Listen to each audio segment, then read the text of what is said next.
All right, so let's make a formal introduction for our listeners. Good afternoon, guys. My name is Claudio. I'm calling you from Washington, D.C., from the studio in Fairfax City. We're very humble and grateful that Spotted Peccary music founder Deborah and Howard accepted our invitation to our show. Hey, guys, welcome to the show, man. Thank you very much. Thank you. Before I answer your question, let's go back to the beginning of two of you. Any of you were born like in a musical family, or how old were you when you began perhaps taking piano lesson or guitar lesson? How music came to your life, if you will? Any of you can answer it. All my questions are open-ended questions, so feel free to elaborate on that. Well, I'll answer. My father was a great lover of music, and like you, he collected many different styles of music. Any genre, it didn't matter to him. The classics, classical music, secular, non-secular, rock and roll, it didn't matter to him. He has, and he's passed away now, but his record collection extension was thousands of vinyl, which are still in the home where my mother is. And then he loved electronics, so he was experimenting with the reel-to-reel tapes and cassettes and re-recording and just doing all that.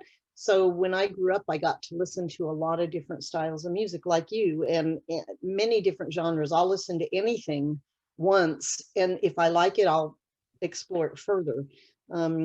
As far as musical training, when I was probably maybe 10, I did get piano lessons for about a year, but we were living out of the country. My father was in the military, so we traveled all over the world, and that was only for about a year, and the rest of it I'm self-taught. Oh wow, impressive. And I've studied opera. I did do formal training with opera for a few years in my 20s in the San Francisco area. But the rest of it is completely self-taught. So that's my thing. I just kept exploring it and doing different things with it. Yeah, gotcha. Trying different instruments, trying different sounds, and that's it. What about you, Howard? How's your well, both my parents are artists. My dad a visual artist, and my mom with music. Certainly in the early part of her life was music and theater, and then later on was visual arts. So I've been around music my entire life. Started off with piano lessons when I was really little, and that sort of grew into guitar and other instruments, and then a lot of just self-exploration, and same thing with the recording side of it. It was just something a friend of mine and that I grew up with, we started playing around with, making tapes and collections of music and sound on sound, and that led to some recording, which ultimately led to the very beginning work of creating music together, sort of as a collaborative process, and which then led to our first release, In the Land of Power, and we named the group of us Brain Laughter, and that started Spotted Peccary Music. That was back in the 80s. Yeah. So that was kind of the genesis of it all, but it was a continuation of just being involved with music, and music being a very important part since I was very little. Soundtracks to electronic music, hearing Wendy Carlos, when I had a 5th grade teacher that introduced us all to it at the same time, and that kind of thing. It just seemed to happen. Yep. For me, as I mentioned before, my dad had an obsession about music, jazz, all jazz, Louis Armstrong stuff, Kelly Roll Morton stuff, and then stuff from Argentina, right, tango, and he told me that the first music that I listened to was a Louis Armstrong and Carlos Gardel tango when I was a baby, 3 days old, and he had a lot of stuff at home, several big trollers and all stereos, But then at 14, I kind of discovered rock and roll. It was could have been Genesis or Peter Gabriel. I don't something like that. I don't remember. And I that my first three records were, as I mentioned before, was Tangerine Dream, one from Pat Metheny, and then Jean-Luc Ponty. And then at the time, I realized was 14. Man, I like music. I like this kind of stuff. And then I was able to come to the United States to study, and the rest is history. You were asking me how I came across, your record. Yeah. And Well, the people that you play. Yeah. I was wondering what, everybody comes to finding different parts of this music through different ways, right? Either friends recommend it or you hear it because you're searching for more music that's similar to what you enjoy. Exactly. Yeah. And that explorative process, I think, is a natural, organic process. But I was just curious, how long ago did you hear of Spotted Peccary or any of the artists on it, and how did you come about, discovering that? Yeah. So at the beginning, when I began doing interviews, that was about almost 2 years ago. I began doing a lot of electronic music. Somehow I was able to get a hold of Berlin School of Music musician in Germany. And so I began doing that kind of stuff. And then at the time I interviewed people that play with Tangerine Dream members. I talked to at the time, Klaus Schulze was very sick, so I didn't have the chance to interview him. Edgar Froese passed away a long time ago, but then I got a hold of Manuel Goshin and many others, they're in Germany. And then via Spotify, I said, I want to expand my horizons, right?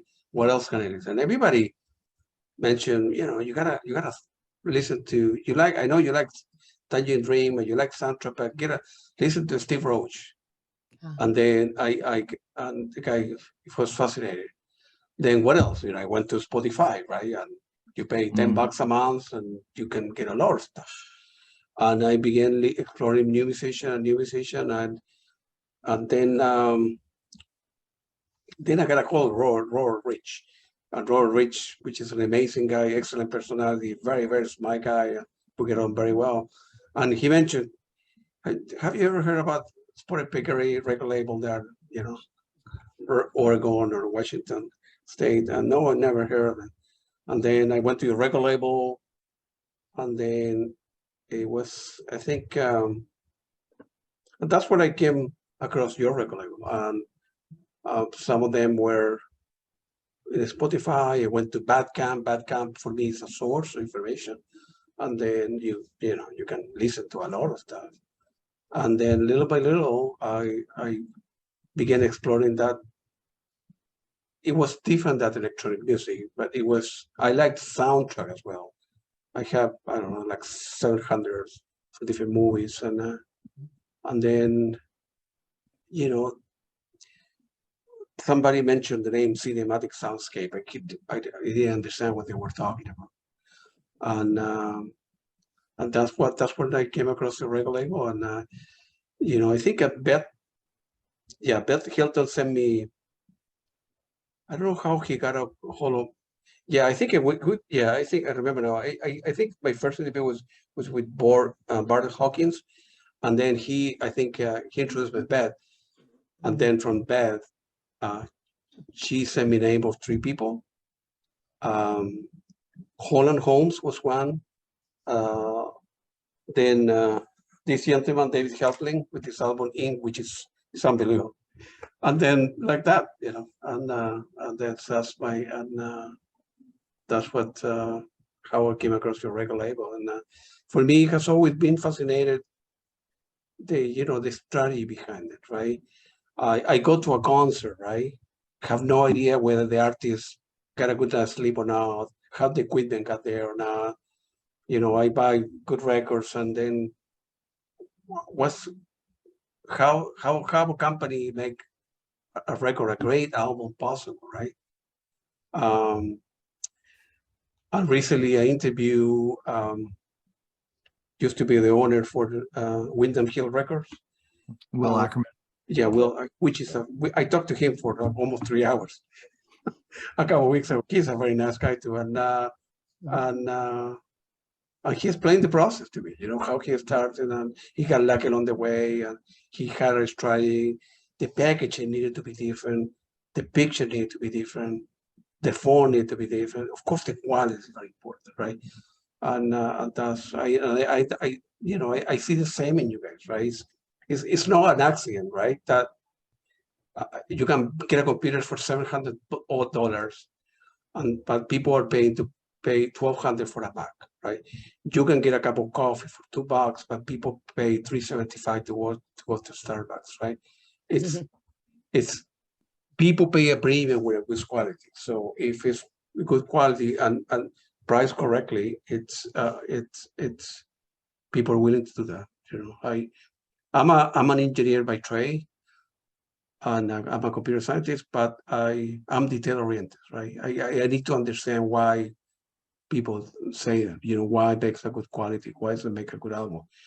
They gotta be at the strategy behind it, how people can afford to do, you know, and people in the end are willing to pay $3 more for an album or a CD, whatever, you know. So, well, I think sometimes the price of producing something to a certain quality standard sort of defines how much you have to charge, or how much the fee is to the listener for them to be able to have that experience. But I think from a more aesthetic perspective, as artists, we want to present things to a certain level that is really about making the experience translate.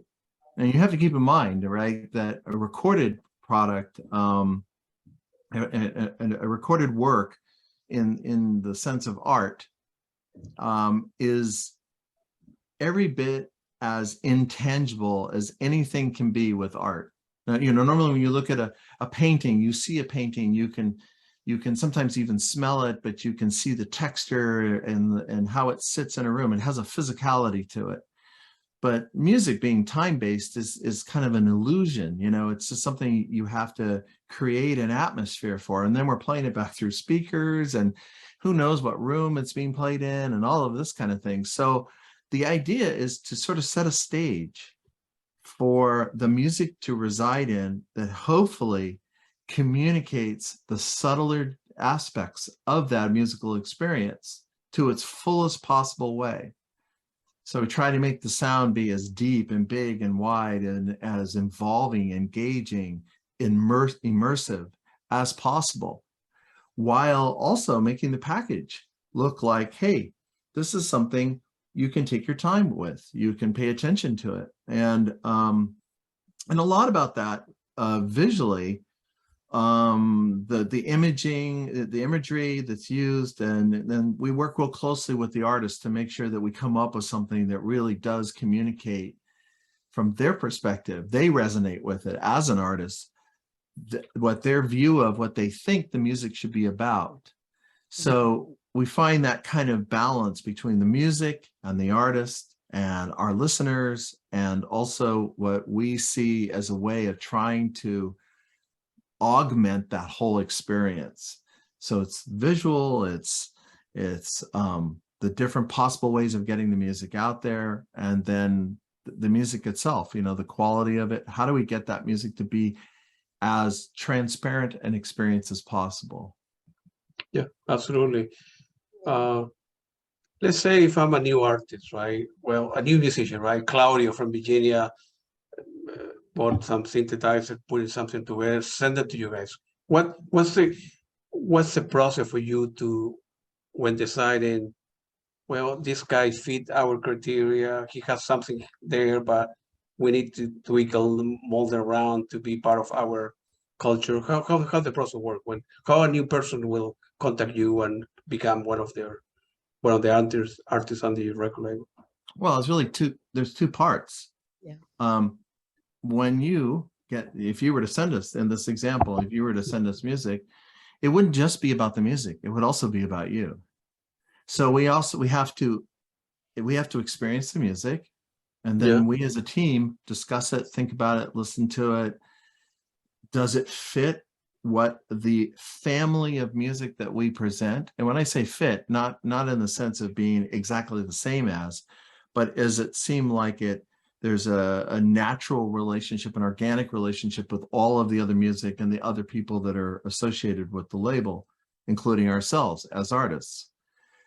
But also we really kind of, the word interview seems so sterile, but it isn't really like that. It's just, we try to open up a relationship with the artists themselves.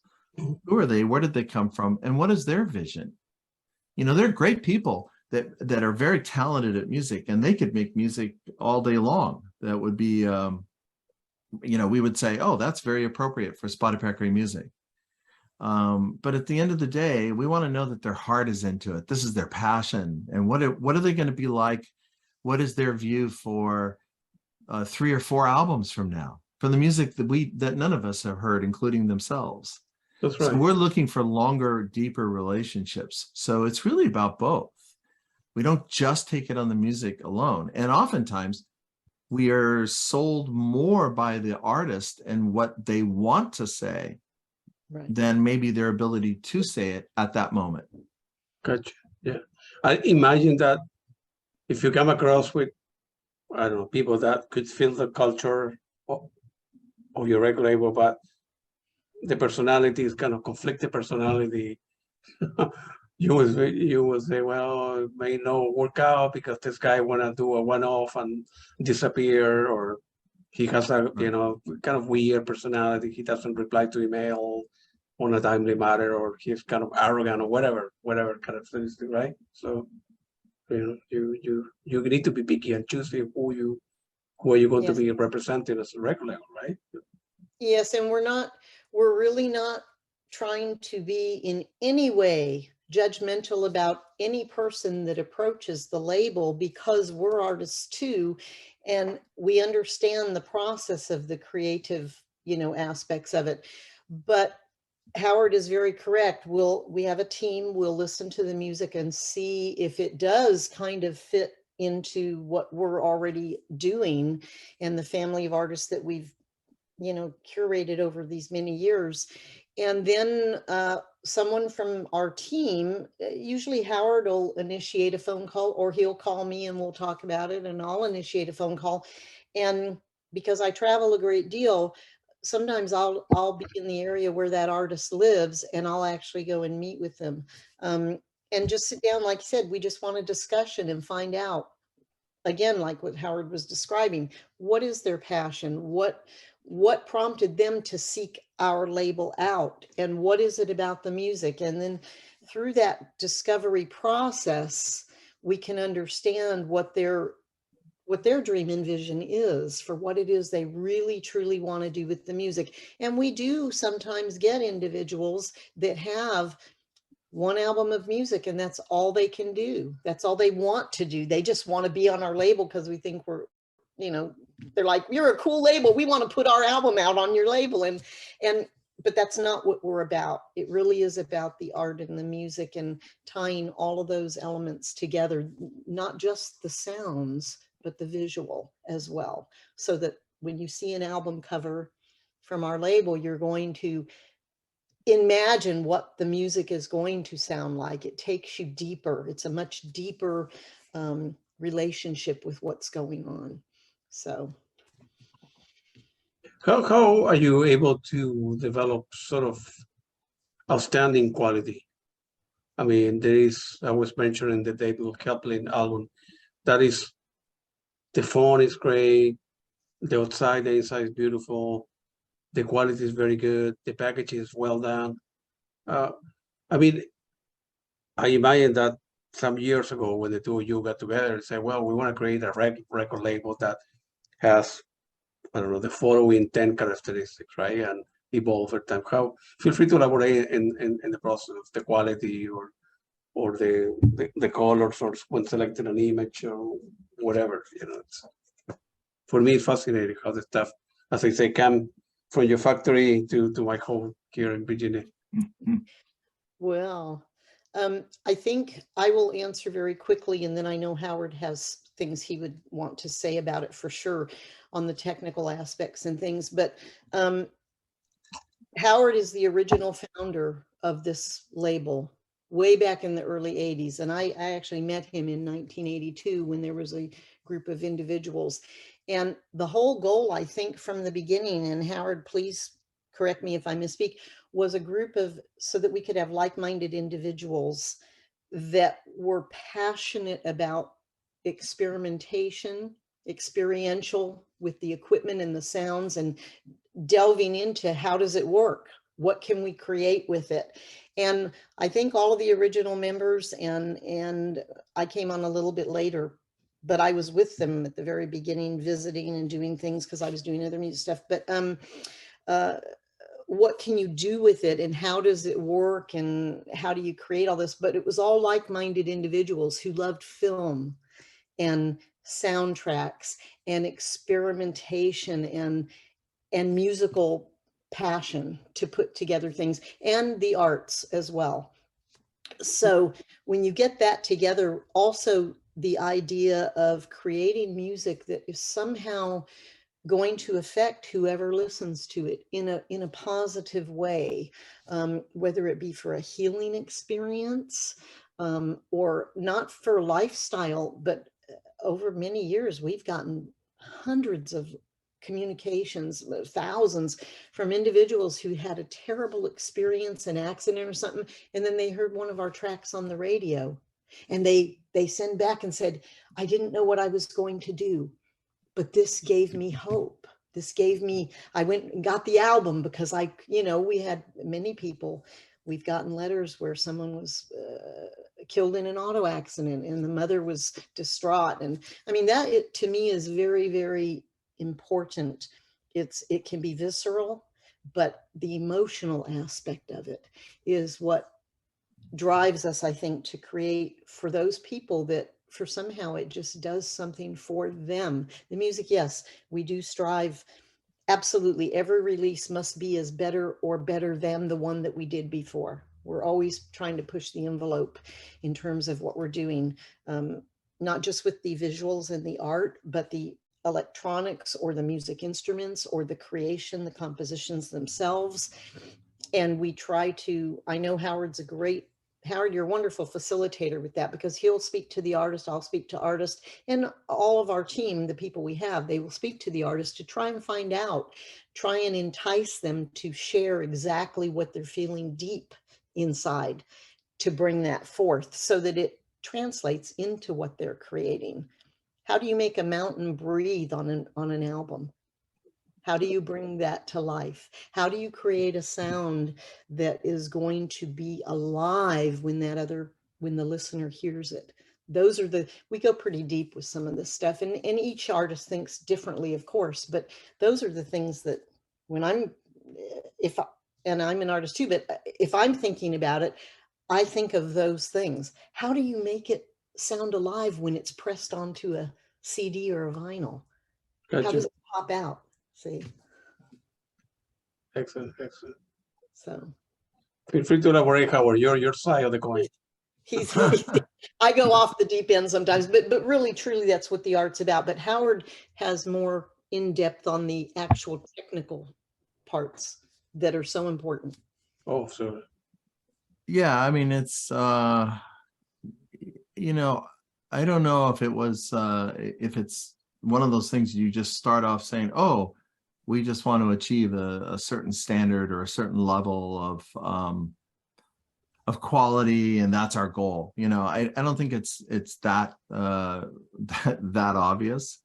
But I know early on it was a process of you get some equipment and you start to work with that equipment, and you try to figure out, okay, how do we make it sound better? You start hearing things in the microphones you're using or the recording process that you're using, and you're thinking, okay, well, we can do, we could do better there. And so we try to figure out how to do better. So you're doing better in terms of performance, you're doing better in terms of the songwriting, the actual compositional part of it.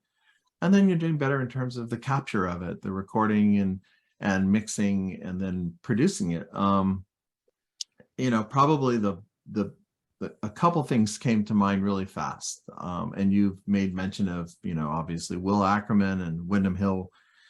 That's a clear example. For us, I think 4AD was another label that was a very clear example of saying, okay, here's somebody that's really, this is a label that is presenting things in a form and in a way that you just sort of knew, even if you weren't familiar with the artist, that you were just going to get a certain level of quality from it.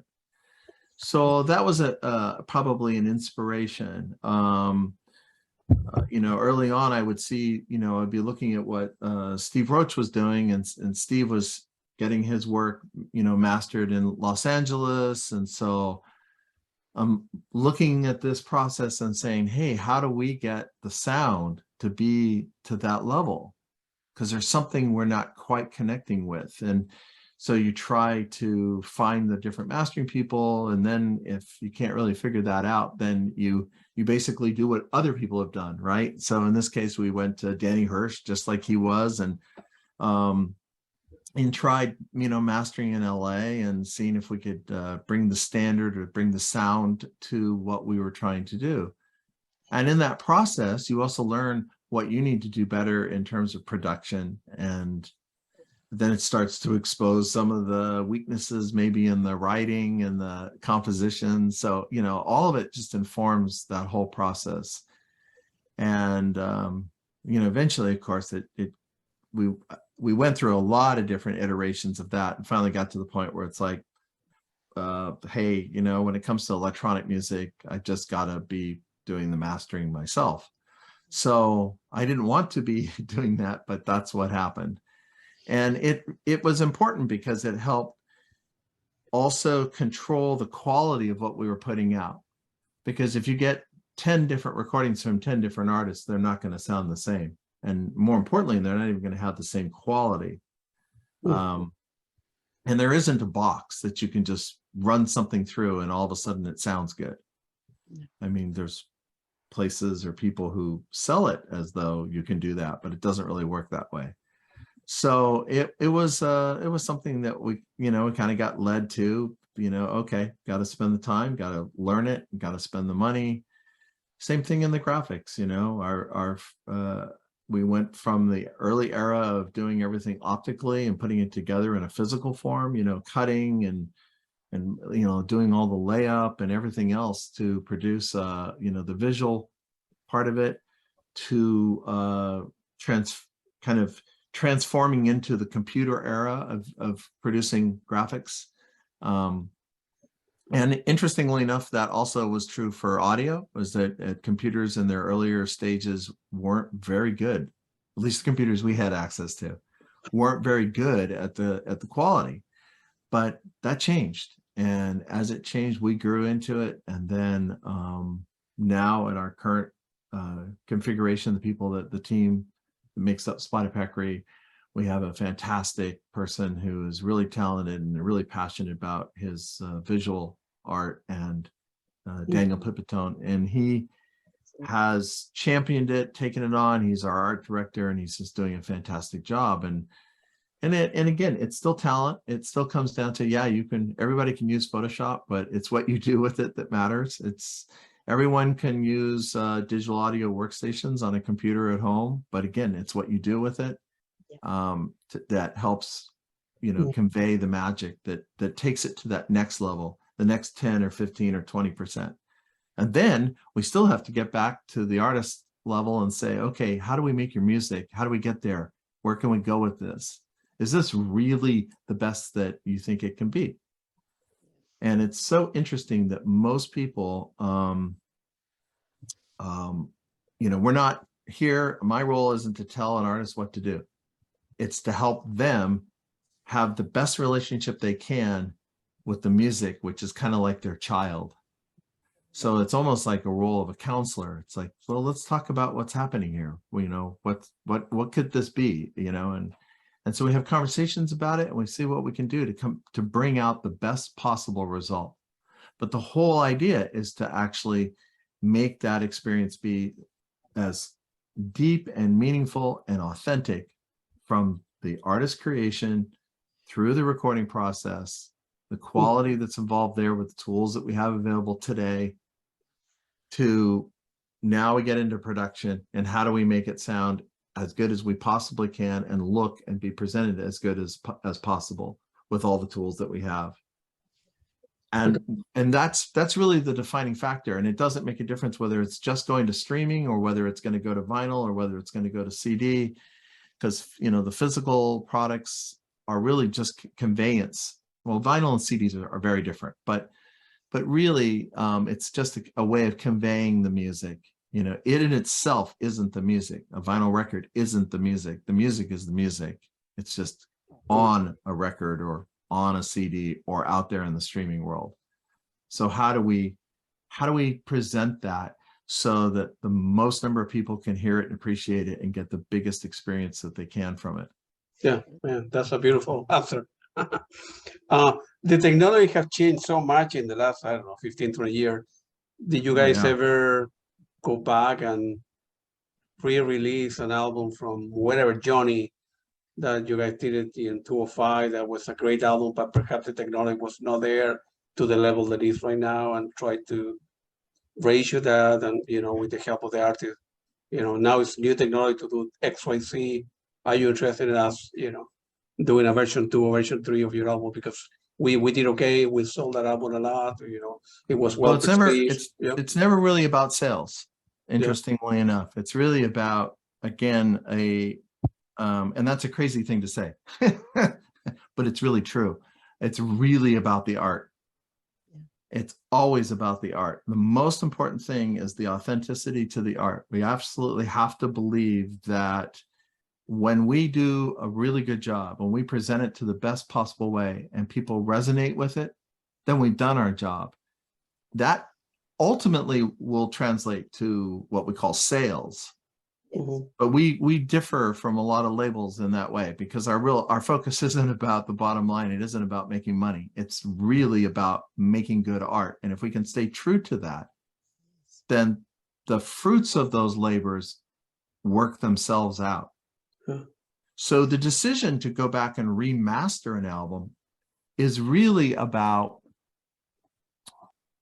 there were things that we all experienced in the earlier stages of digital audio that all of us experienced as listeners as well as artists, that left us in a place of really not feeling totally fulfilled. And so now with more modern tools, as it has been perfected and reworked, and, you know, the analog chain became a more important part of the digital studio, and now we're learning how to use all these tools, whatever tools that are available to us today, and we figured out how to integrate them and how to use the best of all of it to accomplish a better result. That's the question: can we or should we go back and remaster something, reproduce it in a way that will allow more of what was already there come through?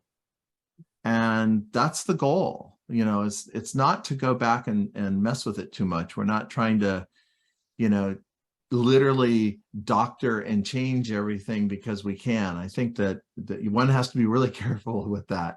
You know, we have to respect the history of what it has been. But I do think it's important to allow people to, and even as artists, to be able to express, to be able to hear back the things that are hidden in the recording.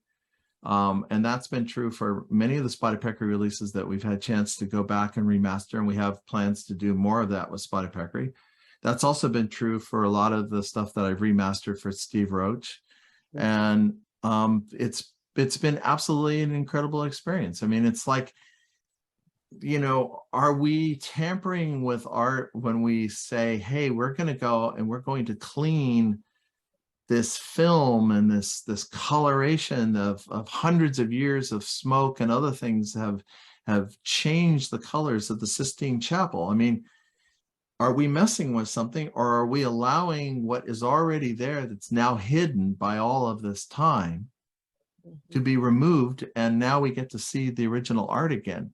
And it's probably an endless debate, But the goal is really that unveiling, that unmasking, and to make it more vibrant and true to what the music really was supposed to be about. But the technology of the day actually occluded that, and it didn't, it didn't allow that experience to really happen. And I think we're really achieving that. We're, and it's not to say that somebody 20 years from now is going to say the same thing about this time period. Maybe we all learn and continue to learn more and more about this. But that's really the intent, is to bring the art to its best possible light. Yeah. Well, that's very good explanation. We live in in the last few years we've been living in very difficult condition, economic condition. Now with high inflation. How you guys are able to, from a financial standpoint, to turn a profit, year after year. You've been in business for, I don't know, 36 years, right? And then, although you mentioned that the main concern is the quality, we need to believe in what we do. We want to produce the best product, and it's going to eventually sell and kind of recover that investment back, whatever that amount was invested. But how are you guys able to manage? Many record labels went out of business, and now with many companies went out of business, because during the economic downturn they couldn't sell, they couldn't turn the machine on, or whatever the process behind creating a vinyl, right? Or how you manage that? Well, we do pay very careful attention to what our expenditures are, obviously. And most of we have a very different model, I think, from most other record companies. The money that we get, it goes very few places. It goes to the artists for the sales, number one, because that's where the music comes from. And as artists, we understand that. So we want the artist to make a living, if whatever they can from it. Our expenses, we really over the years have honed down quite a bit. And obviously we have manufacturing expenses. Okay, but we do, like Howard does the mastering, and we have one other team member that will do mastering, and he'll work with him on it, on some of the releases. We have Daniel, our wonderful art director, who is really passionate about what he's doing. So what we've done is any monies that come in, literally, we pay the artists, we pay for our website. I mean, we're talking very basic expenses here. We pay for the manufacturing costs, the printing costs. We pay for the equipment that our team members have to use. There's 7 of us that do all of this. So if they have a computer and it dies, we will get them a computer so they can continue to do their work. Very basic stuff. Any advertising that we do, the website fees and the hosting fees for our website and for our Bandcamp, label page, those are the expenses. For many, many years, we didn't make any money. We didn't pay us any money. We just were putting out the art, and we still continue to do that. We don't pocket the money. We give it back to the artists who are doing the music, and we make sure that we can pay our operating expenses, which in the digital age, or if a piece of equipment needs to be, put into the studio. Technology has allowed us to live in different places and still do this. I have a studio at home. Our mastering facility, our main one, is in Portland with that. And then the other mastering engineer, Ben, is on the East Coast, and he has his mastering studio in his home. So we were able to split and do some of those things, which also helped us keep costs down so that the majority of the money can go back to the artists. So, and then we do all the paperwork and bookwork, all the things that are required. We all do it ourselves because we don't hire big firms or companies. We don't get other people we do it ourselves. So that keeps it well within what we're doing. And I think that's what's allowed us to survive over these many years. There was many times where I've seen record labels go out of business because they couldn't keep up, paying their expenses. Very sad, but we just kept our nose to the grindstone. We're Peccaries. We kind of just wander around and do what we do.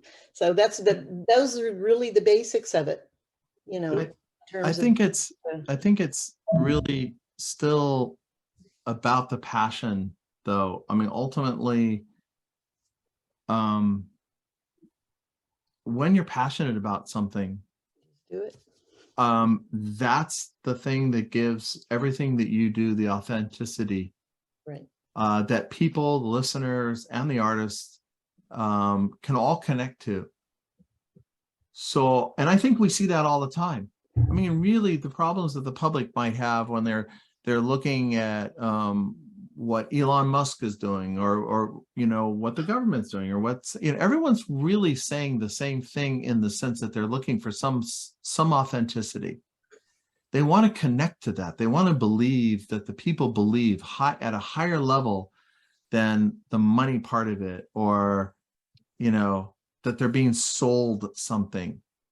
I think that's ultimately what's at the heart of all of this. And I'm not saying that others haven't been doing that. I believe that people that are successful really believe in what they're doing. I believe that people that have achieved amazing things in our history, in the human history, have been there because somewhere along the line, somebody just believed in something. They just wanted to take it to that next level. They sort of sensed that there was something more to this world than what it appears to be. Right. And that, to me, is still the driving force. If I believe that is what has given the label the strength to continue to move forward, to not be pulled down by maybe the hardships of one thing or another. It's about just saying thank you and more thank you, and then keep moving forward and move faster and more and grow more and continue to develop. Because if we ask those questions of ourselves, no matter what condition the world is in or whatever is going on with ourselves, I think we can find ways to rise up. There's always something for us to do to better ourselves, right? And so it's the same principle for the label. The label isn't a thing. A label is just a consortium of artists. It's just it's a group of people working together for common good, and to share that music with the world in any possible way we can, that it might actually add some light to those people's lives. And with that, don't we, raise up the whole energy of everything? So I know it sounds a little, philosophical there for a moment, but the truth is that it's really the passion that drives people. And that's always the thing we look for, that's the thing I think people are inspired by. And I think that's probably the single most important thing that this label and this group of artists have had going for themselves. And it's like everybody just believes in it. Yeah, that's beautiful way you express yourself. So I can see it in my own life. When I opened the first radio station, right, to listen to my own music, that was my goal. Everybody told me, well, not everybody, but other people, well, nobody will listen to your stuff. Yeah, it's true. You have a big collection of music at home.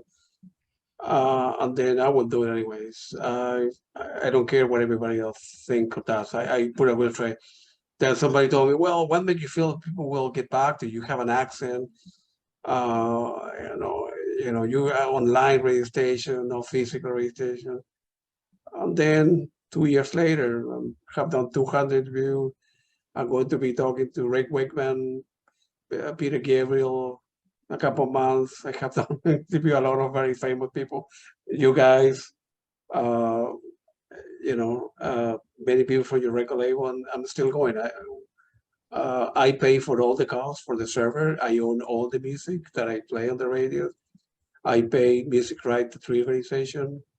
On the radios, I will never, ever, ever have an advertising.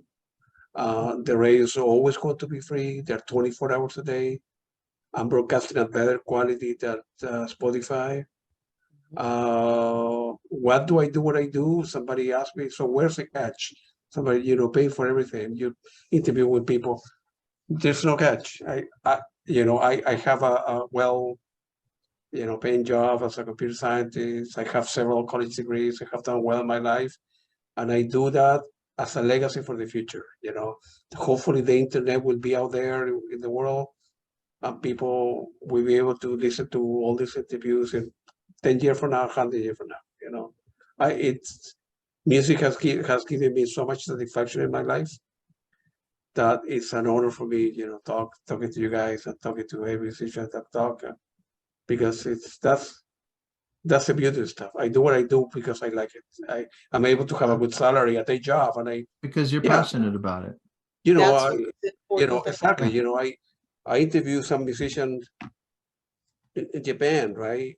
I need to wake up at 3 o'clock in the morning. My wife say, "Why are you doing that? Why you wake up at 3 o'clock in the morning?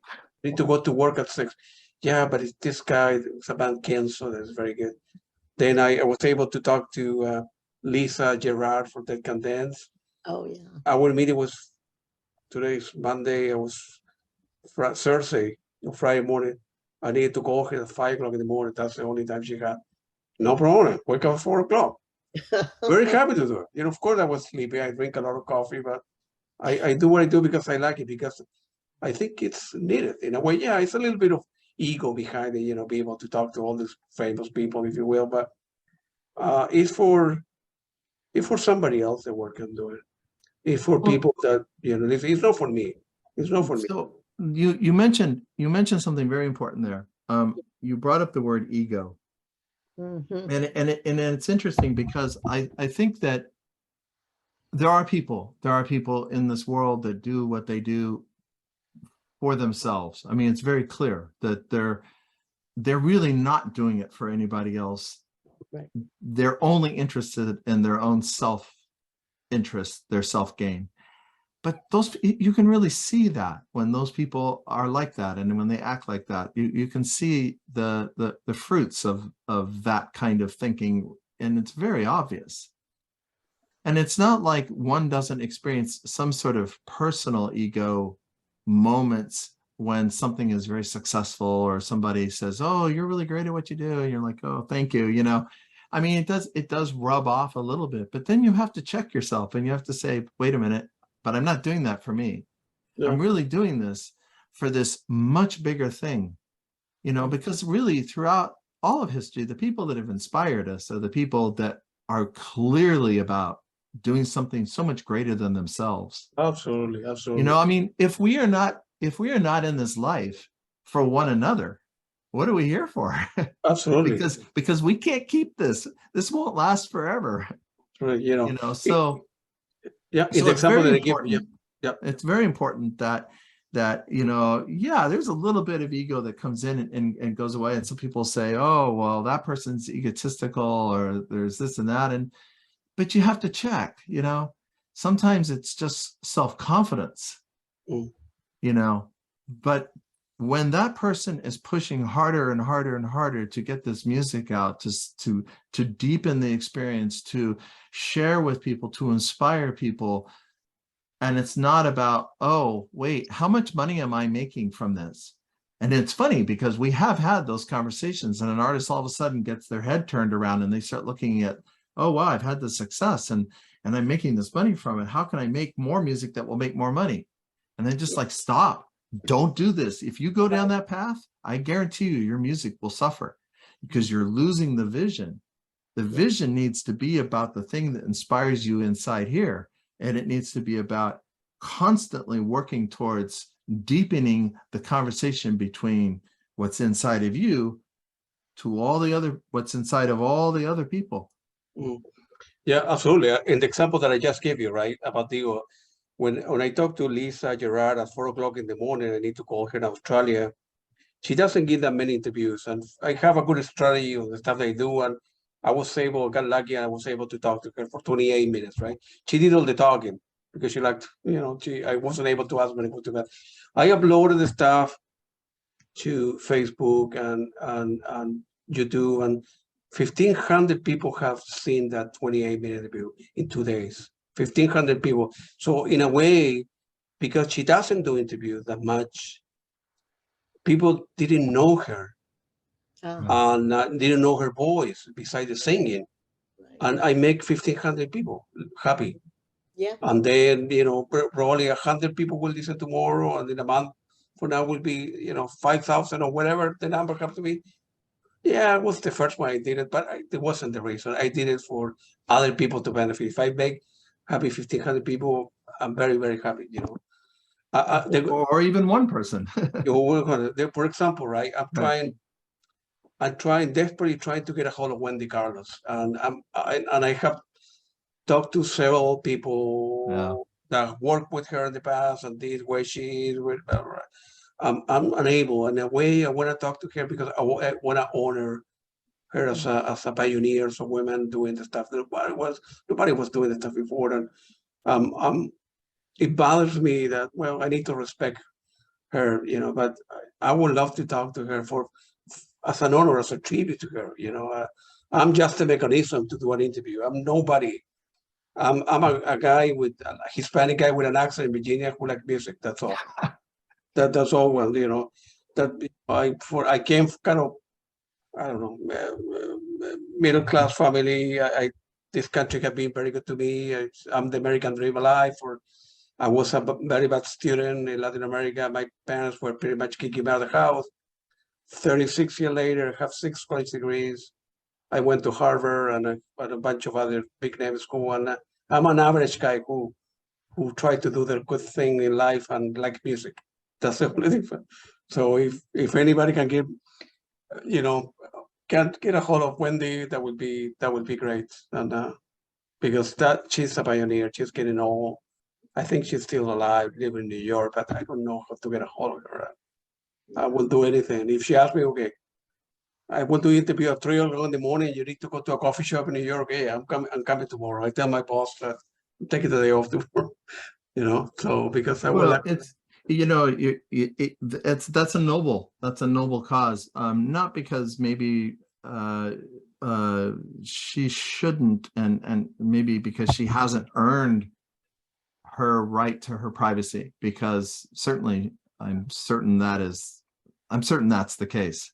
But I do think that if the conversation had nothing to do with her music, had nothing to do with the history, had nothing to do with the past, there's a good chance that something she would say about just being a human being might inspire another human being somewhere else in this world who is struggling or who needs that, to hear it in that way from her. And that would be the reason for asking, because sometimes I think we all kind of get caught up in the stardom, or we need to know more about what she used or how she did it or whatever. And I think after a certain point the story kind of blurs, because everybody's really dipping into the well, and it's all the same well. The well of creativity which flows for all people. But on the other hand, there are people who could look at her life and some of the things she had to confront. And you mentioned that she's a pioneer, and it's true. I mean, it's like there's a certain point where that person just inspires people, and I think that sometimes hearing that story is maybe more important than the details of the story. Yeah, I agree. Many women, Susan Ciani, for example, came, if it wasn't for Wendy Carlos or whatever the people I have to be, but for her, I wouldn't be here today. I was a woman. Women was not supposed to go to college at the time, or need to stay at home, forget about electronic music. That was for guys only. That's what he was a he, and then she became a she. I don't care about sexual orientation or this or that, who I am to criticize somebody. I just want to capture the moment, capture how difficult it was for Right. her Yeah. to put, buy the first instrument and put the album together, put her life together. That would be great if somebody's listening out there that can put it in a way as an honor, like human being. She did a lot of good work. And, Yeah, she did. She has. Absolutely. And certainly some of my earliest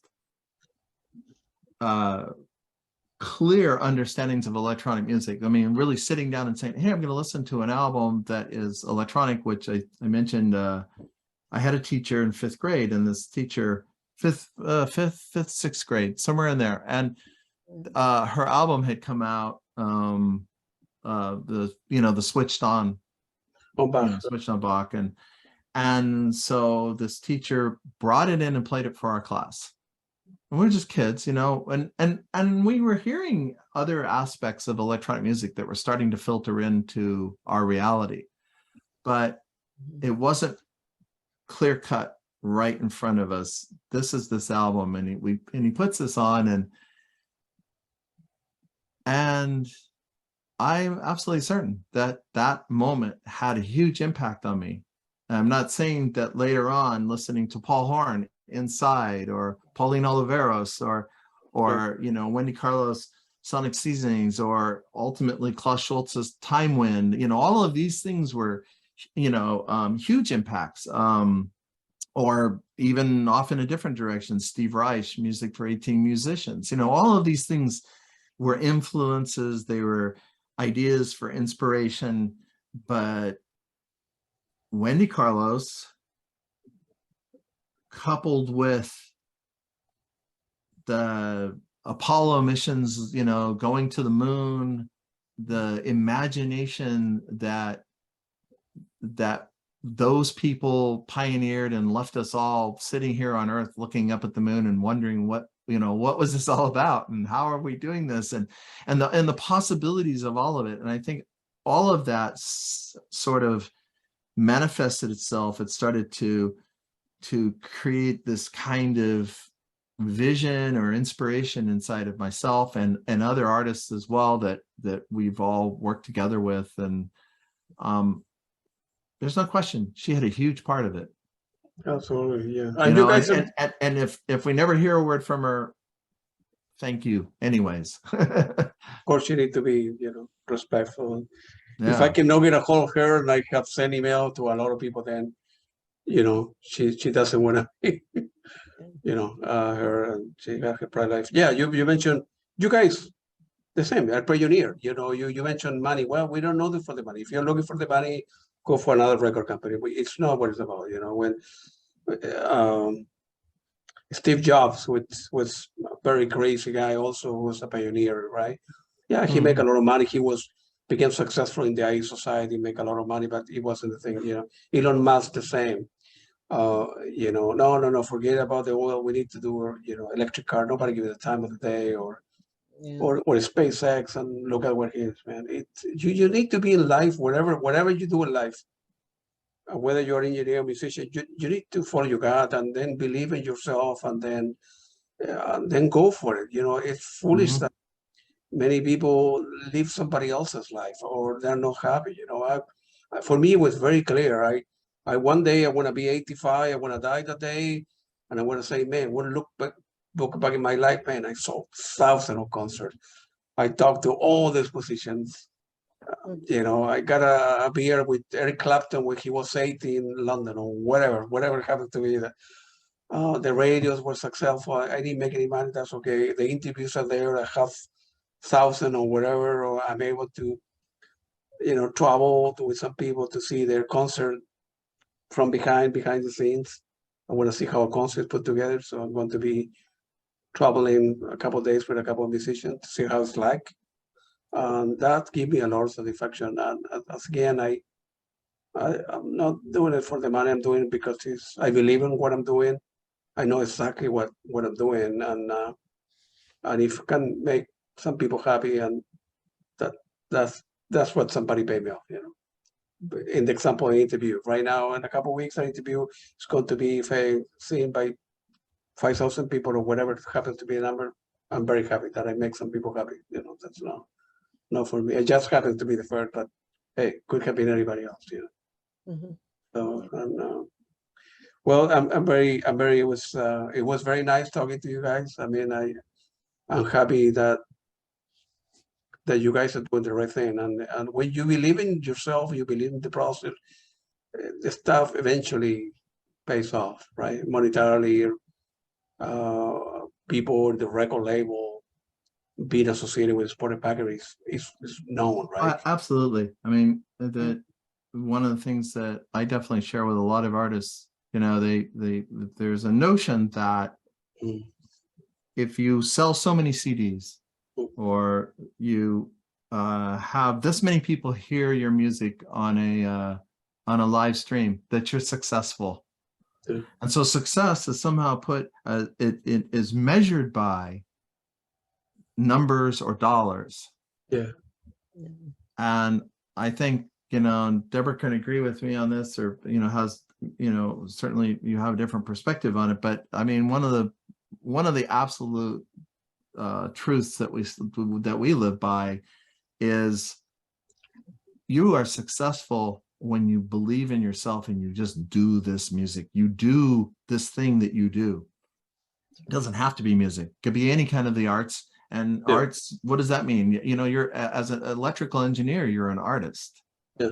You draw on that same sort of intuition and approach and talent and everything else, you know, but how each person comes to that and they believe in themselves and they do this thing, they're already successful.